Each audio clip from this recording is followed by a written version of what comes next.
Having read the current existing ordinance, I am glad to see that we are no longer going to allow barrels and plastic airline crates in the new ordinance. I think my problem is with the old ordinance, it said it had to be small enough to allow the animal to warm the interior with body heat, but large enough to allow the animal to turn around.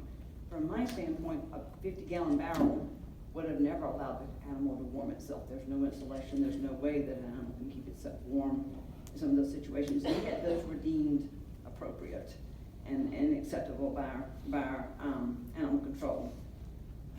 Also, the ordinance, as the current one says, that they can seize an animal for its well-being if the situation is not remedied.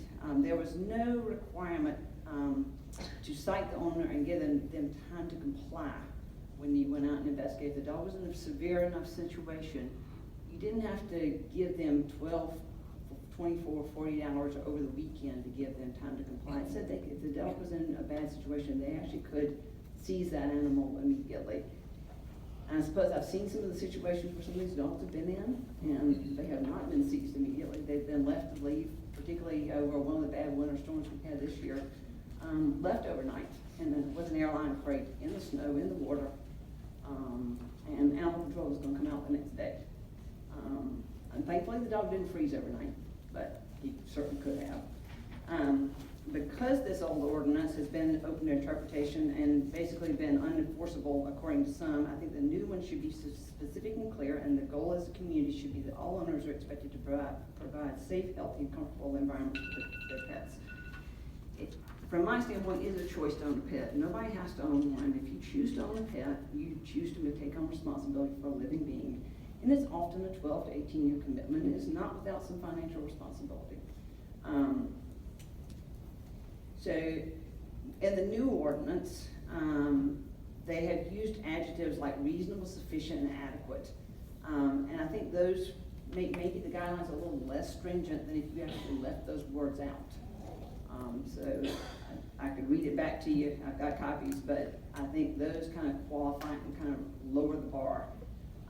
Comfortable is also not defined and could be open to interpretation. And again, similar things that you've already heard. If it's open to interpretation, I think a lot of times the animal doesn't benefit, that it actually is not enforced where it actually is in the well-being or best interest of the animal. The shelter, in addition to the language that's already in there, I would like some things added, such that the opening of the shelter is not in the direction of the prevailing wind, okay? And there are other ordinances that it does say it has to be turned, so it's not in the prevailing, okay? All right, and the animal needs to be able to generate, needs to be insulated so that he can actually generate and maintain a normal body temperature without shivering. In the summer, the shelter needs to have ventilation and shade, which is not covered in there, such that the animal is not panting excessively and he is able to maintain his normal body temperature. Okay, thank you. Thank you.